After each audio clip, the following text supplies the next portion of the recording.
Iran लंबे समय से एक परमाणु कार्यक्रम चला रहा है। उसके इस कार्यक्रम की अमेरिका को जब भनक लगी तभी से इस पर उसकी बुरी नजर है।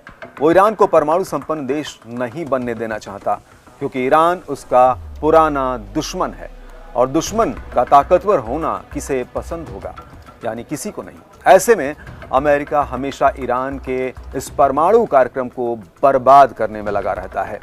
अब एक बार फिर अमेरिकी समर्थन वाले इजराइल और हमास की जंग के बीच ईरान का परमाणु कार्यक्रम भी निशाने पर है। हेलो दोस्तों, मैं हूं अरविंद योगराज। इजराइल फिलिस्तीन युद्ध से जुड़ा ये कड़क अपडेट जिसमें ईरान बड़ी भूमिका में है, तो आज बात इसी से जुड़ी हुई। इजरायली प्रधानमंत्री बेंजामिन नेतन्याहू ने कहा कि पिछले महीने इजराइल ने ईरान पर हवाई हमले कर ईरान के परमाणु कार्यक्रम उसके कंपोनेंट को नुकसान पहुंचाया। उनका कहना है कि इससे ईरान की परमाणु हथियार बनाने की क्षमता कम होगी। नेतन्याहू ने सोमवार को इजराइल की संसद नेसेट में दिए भाषण में कहा कि इस हमले में उनके परमाणु कार्यक्रम का एक खास कंपोनेंट प्रभावित हुआ है। हालांकि उन्होंने इस बारे में कोई अधिक जानकारी नहीं दी कि किस कंपोनेंट को नुकसान पहुंचा है। आपको बता दें कि परमाणु हथियारों के लिए यूरेनियम सबसे महत्वपूर्ण चीज मानी जाती है और इसका संवर्धन भी बहुत सेंसिटिव होता है।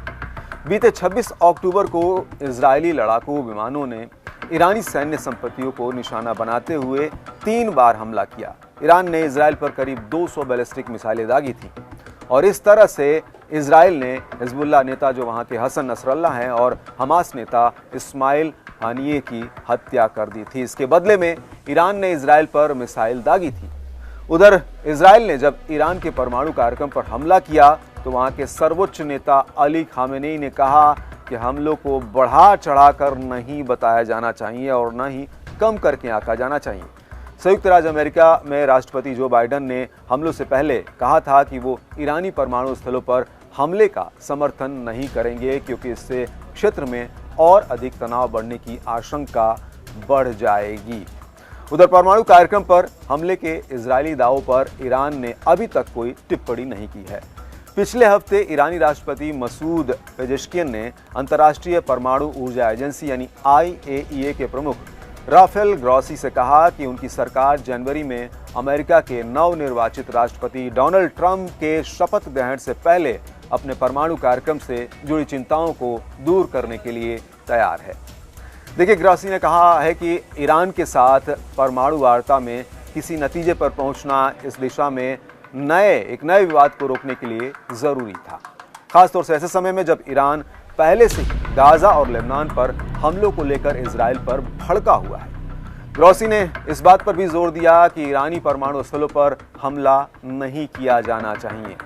अच्छा, आगे बढ़ने से पहले अगर आप इस चैनल पर नए हैं, देश दुनिया की खबरें जानना आपको अच्छा लगता है, तो इसे सब्सक्राइब कर लें। घंटी के निशान को भी दबाकर ऑल कर लें, क्योंकि कड़क खबरों की भरमार है यहाँ।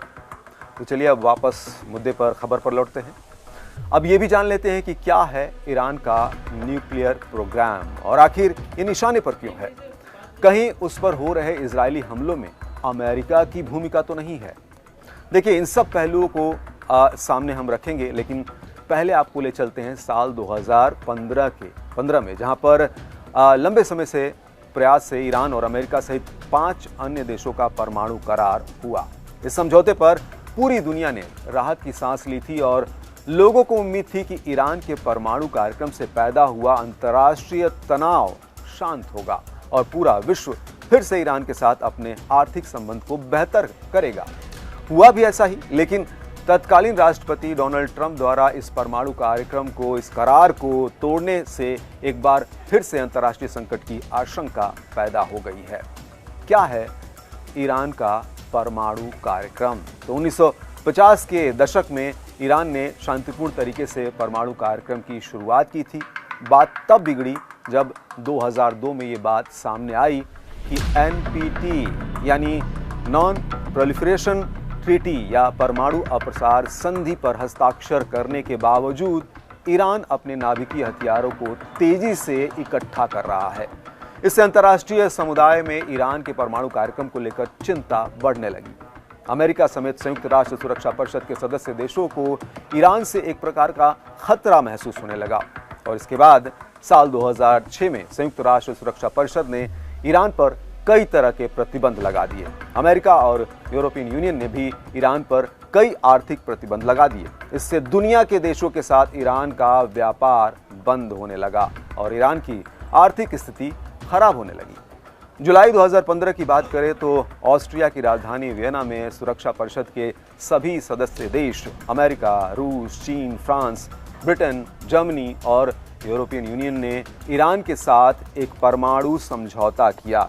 इस समझौते में ईरान के सामने कई शर्त रखी गई। पहली शर्त ये थी कि ईरान को अपने संवर्धित यानी एनरिच्ड यूरेनियम के भंडार कम करने होंगे। इसके तहत ईरान को संवर्धित यूरेनियम का 98% हिस्सा नष्ट करना पड़ता या देश के बाहर भेजना पड़ता, जिससे उसके परमाणु कार्यक्रम पर रोक लग सके। दूसरी शर्त थी कि ईरान को आगे से यूरेनियम की एक निश्चित मात्रा यानी 3.67% तक ही संवर्धित करने की इजाज़त होगी, जिससे उसका इस्तेमाल सिर्फ बिजली उत्पादनों या अन्य ज़रूरतों में हो सके, उससे परमाणु हथियार न बनाया जा सके। आपको बता दें कि परमाणु हथियार बनाने के लिए यूरेनियम का संवर्धन जो है वो 90% से ज़्यादा यानी हाई एनरिचमेंट ज़रूरी होता है।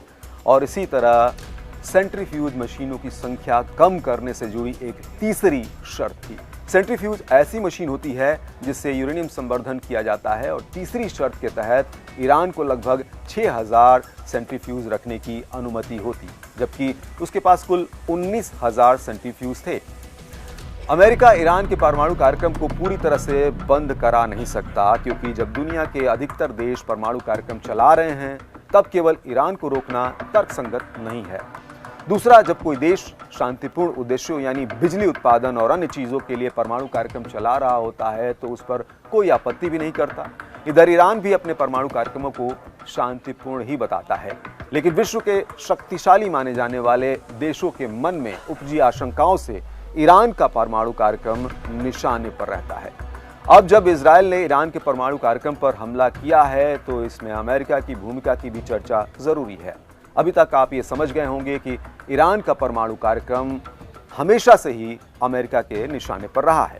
ऐसे में हो सकता है कि कहीं अमेरिका ने ही इजरायल के जरिए ईरान के परमाणु स्थलों पर हमला कराया हो, क्योंकि इजरायल गाजा में जो कुछ भी कर रहा है उसमें अमेरिका पूरी तरह से उसके साथ है।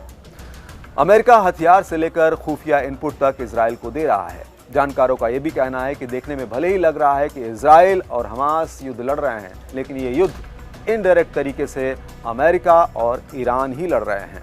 अगर ऐसा है तब इस बात की पूरी संभावना है कि ईरान के परमाणु स्थल पर हमले में अमेरिका की भूमिका है।